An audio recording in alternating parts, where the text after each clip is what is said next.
তার রেজাল্টটা হয়ে যায় মুমতাজ, তার রেজাল্টটা হয়ে যায় সুন্দর।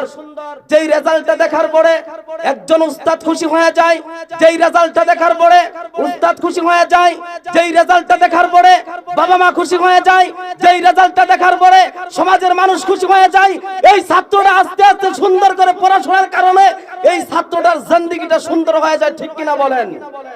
সম্মানিত হাজরিন, আজকে আমাদের সমাজের মধ্যে এমন হয়ে গেছে, আমার সন্তানটা কিভাবে পড়াশোনা করে আমি বাবার খবর নাই, আমার সন্তানটা কিভাবে পড়াশোনা করে আমি মার খবর নাই, আমার সন্তানটা কিভাবে চলাফেরা করে আমি বাবার খবর নাই। ঠিক কিনা বলেন?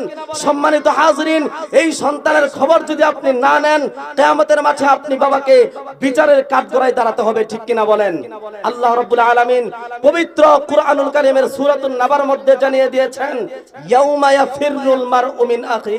আপনাদেরকে আমি বুঝাতে চাই, যেই সন্তানের ভিতরে দ্বীনের তালিম নাই, যেই সন্তানের ভিতরে কোরআনের আওয়াজ নাই, যেই সন্তানের ভিতরে দ্বীনের বুঝ নাই, যেই সন্তানের ভিতরে তাওয়াজু নাই, যেই সন্তানের ভিতরে আদব নাই, ওই সন্তানটা কখনো উপরে উঠতে পারে না। ঠিক কিনা বলেন?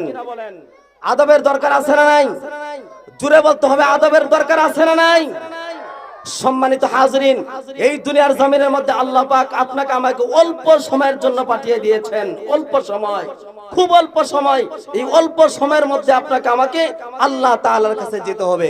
তাহলে আল্লাহ তাআলার কাছে যেহেতু আপনাকে আমাকে যেতে হবে, যেই সামানা হলে, যে আসবাবটা হলে আল্লাহ রাব্বুল আলামিন আপনাকে আমাকে জান্নাত দিবেন, সেই আসবাবের দরকার। তিনা ফি দারে দুনিয়া না হাসান আতিনা ফি দারে উকবা না হাসান ইয়া গিয়াসাল মুস্তাগীসিন আহদিনা লাফতিখার বিল উলুমি ওয়াল গিনা আল্লাহি ওয়া রাসূলুহু الذي أرسله الله تعالى بالحق بشيرا ونذيرا وداعيا إلى الله بإذنه وسراجا وقمرا منيرا اللهم صل على محمد النبي الأمي وعلى آله وسلم تسليما